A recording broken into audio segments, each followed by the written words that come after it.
Today we're going to be speaking to economist Ariel Rubinstein, professor of economics at Tel Aviv University and at New York University. Thank you so much for your time. I appreciate speaking with you. My pleasure.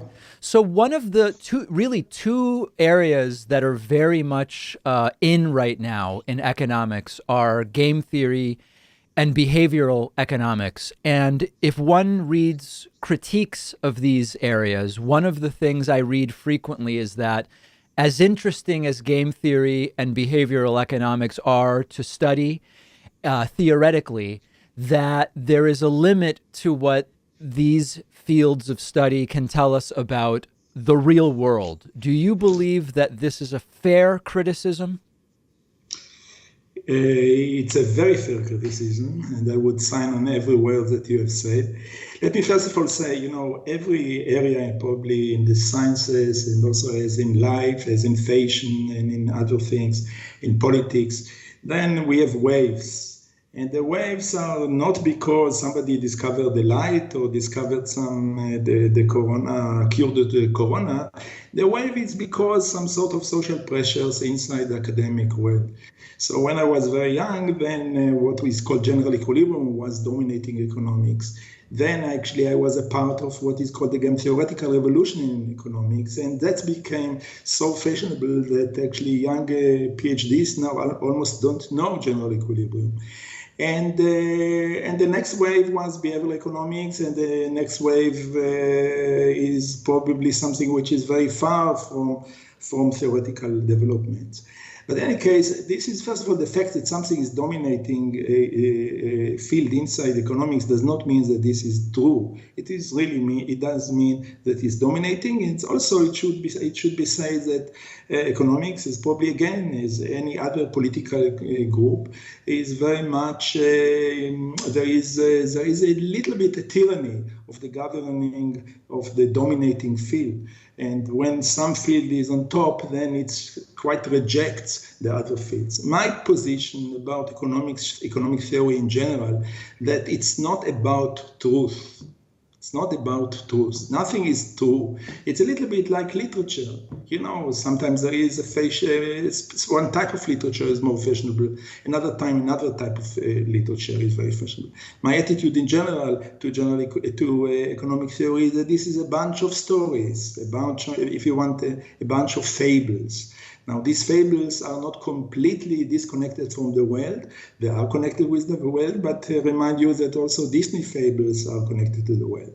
So it's connected to the world. It's about the world in some sense, but not in the direct way that people think or many people take it. Now, regarding continuing in this line, when we think about game theory, I spent much of my life doing game theory. I don't do game theory anymore, I should say. I moved from game theory to boundary rationality, and then these days I'm doing things which are more connected to general equilibrium than to game theory. And that's not because I was disillusioned from game theory. I've never understood that game theory is some concrete lesson or message to the world. And whenever people, and some of them are very respectable people that I admire on their academic achievements, try to claim that game theory tells something about politics, about life, about religion, or whatever, I feel very angry, I should say. Do you think, though, that over time we will get closer to economic theory that really does tell us more, or is more highly applicable in the real world? And I guess the idea would be, we had this initial school of economics that was based on perfectly rational actors. And then over time, we learned, okay, that's not exactly the way things work. Let's introduce behavioral economics, which at least claimed to get closer to accounting for the psychology of the real world and maybe gets us a little closer. Do you think over time we will get closer and closer? No. You don't? No, not in the means that, categorically not in the means that we work on. Now, of course, it may be the case that in one point of time, in some sense, I hope that it's after I will go from this world, that the world will be so different that there will be some that we will the way to model David or Ariel would not be in the formal way or the abstract way that we do it, but it will be people will think about us indeed as machines. Really machines as a sort of a collection of atoms or a collection of cells that somehow interact in some way, and people will understand and decode it, and then we will stop to be David and Ariel. We will be some sort of organisms in the world, and then the world will be so much different than the world that we live in that the question whether economic theory will do the work or not is completely unimportant.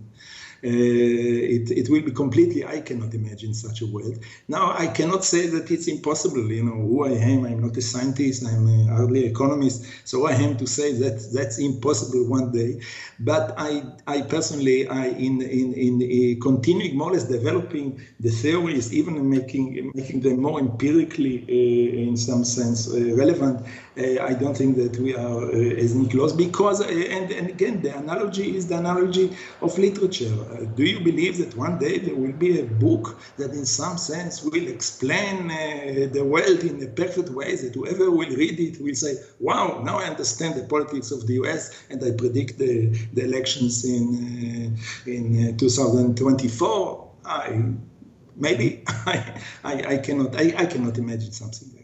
You mentioned bounded rationality, and I want to talk about that a little bit. Maybe for the people in our audience who are less familiar with some of these concepts, in general, when we talk about rationality in economics, what do we mean? And then what do you mean when we talk about more specifically bounded rationality?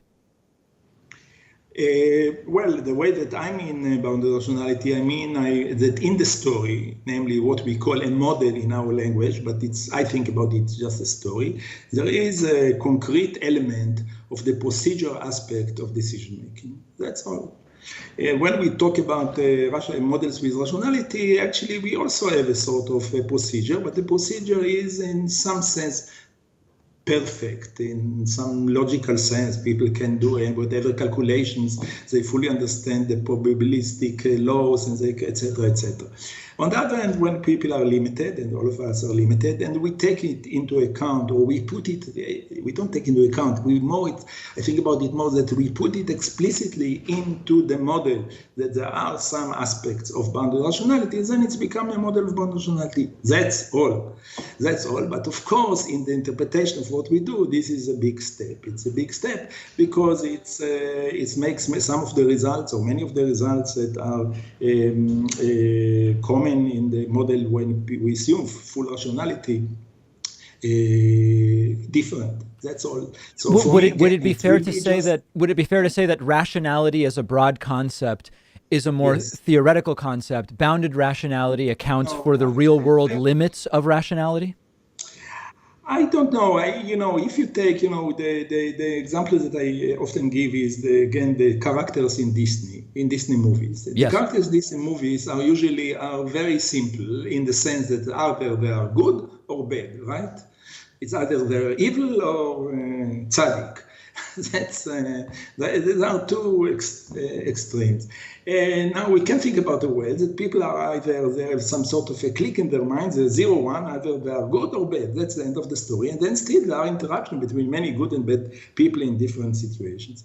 Now we can complicate it and think about the situation is more evolved and more includes some sort of between being good and bad there are many colors, and between being fully rational and being completely random there is also a lot of varieties. And when we are interested in the way or that this procedural aspect affect the interaction between human beings, then it becomes a bounded rationality.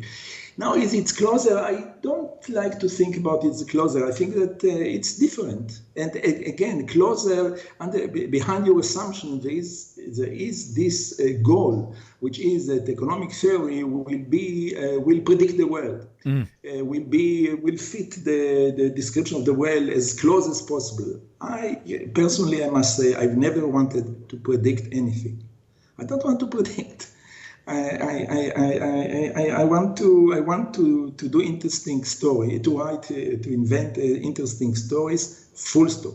What the interesting stories we do to the world, well, you know, there are some interesting stories that were written by people much more famous than me that really changed the world. And I don't think that the type of models that we deal with will change the world. At most, they affect the way that economists or or people who are doing social sciences or think about social sciences, or a person like you would think about the world. But this is in a very indirect way. The influence is exactly, in my opinion, almost exactly like literature. Probably the difference is that there is, I don't think that when people read a novel, they have expectations that everything will be correct, exact, describe the world, and so on. On the other hand, also the influence of course, there are some writers who were becoming prime ministers and presidents and so on. But most of the writers do not do whatever they do in a direct relation to politicians or to people who do public affairs. The difference between, in this respect, between writers and economists, that there is, I think that most of the people, including many of my friends, economists, and definitely people who think about economics and people who write in the Wall Street Journal or in the economic section in newspapers and so on, approach economists with expectations that they will tell them things which are very, very useful. Now, you know, some people believe that economics, of course, is much more useful in the direct sense than me, and I think that the burden of proof is on them, not on me. It's not my goal. I've never given any advice to anybody, and I'm not going to give advice. It's not for money and not for food. That's fair. So putting aside for a moment the idea of predictive utility, can you talk maybe about some examples of situations that we can maybe better understand by understanding bounded rationality? What types of real world problems might we better understand under this umbrella? To be honest, you ask me now a very tough question. I don't think that I can. It would be charlatanic move for me now to, in a few minutes, to say, okay, here is an example, such and such. When I was doing more game theory, and I was asked many times the same question, so probably I fell into the trap and answered this question with some examples. And when I ended the interview or whatever, then I felt, oh, come on, again, I did this mistake, and nobody understood what I meant. And look, the economic theory, in many respects, it's a study of the way that economists think, and it's very difficult, and sometimes it's very dangerous to transfer the terms directly in the public. By the way, that's the success. You mentioned the behavioral economics. The big success, the public success of behavioral economics, is because behavioral economists have a very direct communication with the public. Why they have a very direct? Because actually many of the examples and the stories that they can tell are very simple and actually makes a lot of sense, and many of them are not very great academic achievements, but it is just common sense. And therefore, you can give a speech about behavioral economics and people will be very excited because they will feel that actually they understand the lecture, and actually they feel probably that they themselves knew some of the stuff that is told and so on. I mean, that's an important bias maybe to understand, right? The idea that which can be more easily understood, people may be more likely to believe it is accurate, but that may not be the case. It's not only, you see, behavioral economics, one of the big effects in the last few years is what is called, let me call it the nudge movement. The nudge movement is almost a political movement these days. It's those of the listeners that don't know what it is. It is some very respectable economists and not only economists, lawyers and other fields believe that what is called libertarian paternalism, namely we don't want to force people to take the vaccination. Let's say that's an issue now in Israel, but we don't want to force them, and it's illegal to force them, but we can nudge them. to do it, Yes. and they study some ways that we will nudge them more effectively. Now, behind this, of course, there is there is a lot of debates in the last few years about the philosophical status of libertarian paternalism. Personally, I'm very much against this movement because of many reasons. One of them that I believe that people now it's not connected with economics. It's just my personal views. I believe in the personal responsibility to a person, and I also believe that clever people or economists or scholars who believe that they are very clever don't know what is good to other people more than the people themselves. And I feel that manipulation on people, I dismay a lot that people, even with the best intention, manipulate other people to do something. I feel that for me, it is a operation which is immoral in almost all operations. So in a sense, that's Ariel, something which is the questions about libertarian paternalism and nudge actually are things that has very little to do with academic research. These are ideas that we can discuss in a bar or in afternoon or in the evening dinner or over a table and discuss them, and probably you will have some insights as a person who is connected with human beings, not less than many of the scholars of behavioral economics. So I think that, again, it's not that behavioral economics does not have any interesting stories. It has. But the pretension of behavioral economics to be more realistic and more, and especially the move, which is almost a political move, that you are trying to claim we know how to do something, and we actually are behind the scenes actually manipulate other people in the name of academic ideas. I personally dismay it from any angle that I can think about. Of very interesting critiques of various areas of the field of economics, but in a way, ways in which you believe it is not really the field of economics. In other words, some of these critiques are that some of these areas have gotten really into politics or into psychology. It is not economics anymore. No, the fact that it's, look, I don't respect borders between disciplines. It could go to psychology. It's very fine. Sure. If, I happen to know some interesting stories coming from psychologists, and I happen to know the late Amos Tversky was an extremely exciting person, and so on. So that's not a sin, the opposite. But the point is, going back to game theory, that's also a very good example of a field that in the early days, probably in the Cold War, as you might know, there were some thought of some people that game theory might actually help the US in the fight against Russia in the Cold War, and so on and so on. And then actually, because game theory is so exciting, the stories are so appealing, and we can, many of the stories we can actually transfer in a public lecture very easily. And because of we